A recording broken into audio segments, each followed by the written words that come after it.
All right, my people. I am still in Las Vegas getting ready for fight night.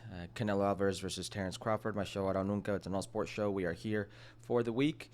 And as many of you know, your boy is from Las Vegas. This is where I grew up, so it's good to be home. If you follow me on social media, you've probably seen me posting food. If you don't follow me, give me a follow at Hercules G on all the many social media platforms, but especially on Instagram. I've been posting the food on my stories. Yesterday was torta de chilaquiles con milanesa, queso fresco con salsa, which is basically, for those of you who don't or are not part of the culture, who don't understand what I'm talking about, it's think a sourdough hoagie type of sandwich.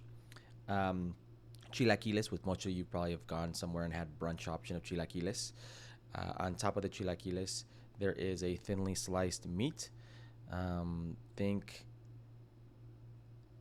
Think London broil, that type of meat. And then there's queso fresco and salsa, and it is chef's kiss.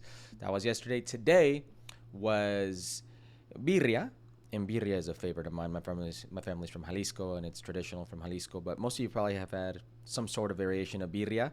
If you go to California Adventure Park down in Disneyland, you've probably had the quesibirrias, and it's very, very good. They're delicious tacos. It's like a quesadilla taco type thing, but that is beef. I had was goat.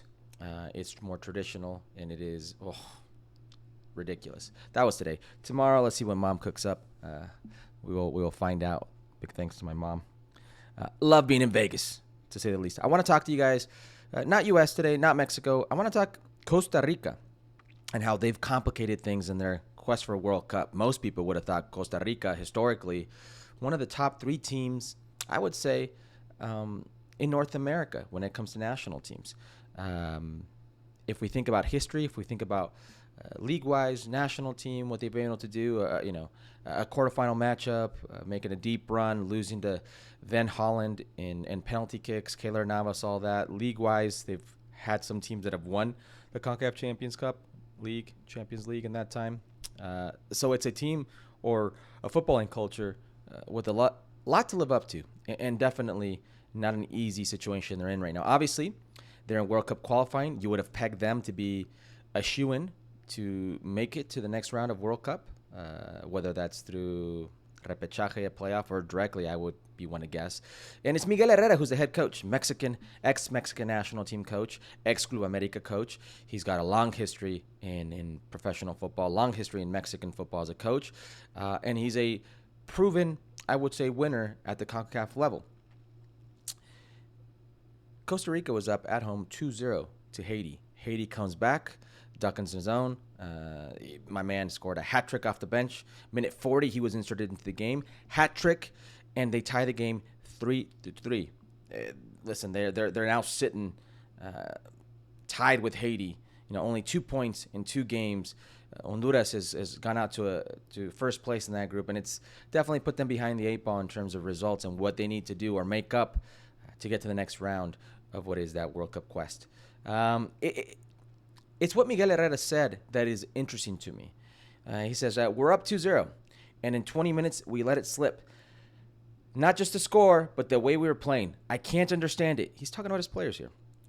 We gave away silly chances, stopped keeping the ball, and handed the initiative to them.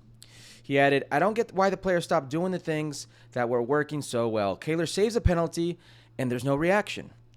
No one is fighting to clear the ball. I can't understand it. I don't know why we lost. Essentially, Miguel Herrera here, he's voicing his frustration, but more importantly, he's throwing his players under the bus.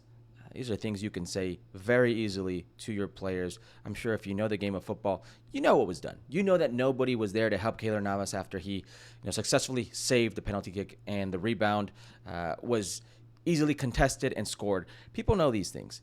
Your players know these things.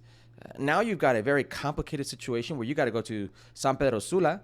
I believe that's where Honduras is going to play, and Nicaragua at home in your next round of games. And if you drop points in any of those 2 games, you're in trouble. And now you've planted the seed of doubt into your players' minds. And more importantly, per reports that I'm reading, Costa Rica executives now have that same doubt. So they're split on what to do with Miguel Herrera.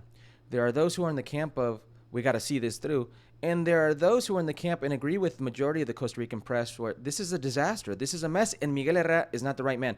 This isn't the first time Miguel Herrera has come undone.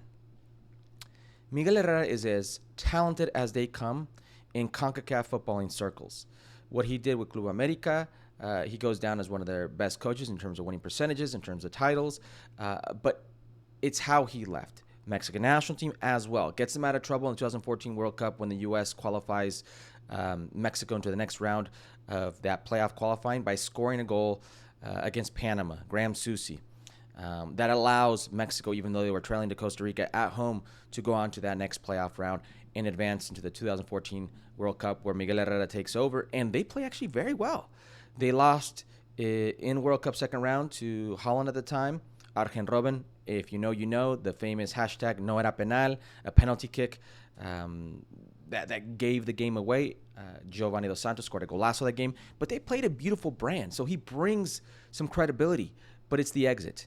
Then he's at Gold Cup, and it's Martinoli, a play-by-play for TV Azteca, and Miguel Herrera, who have a physical altercation in the Philadelphia airport after the Gold Cup win for Mexico. He gone. He's out as Mexican national team coach. He goes back into the circles and starts coaching again, ends up in Club America somewhere down the line, and I believe it's a 2020 campaign for the CONCACAF Champions Cup, back then CONCACAF Champions League, and it was a neutral site in Orlando due to the pandemic, and he has another physical altercation with Ante Razov, the assistant coach for LAFC. He loses the altercation.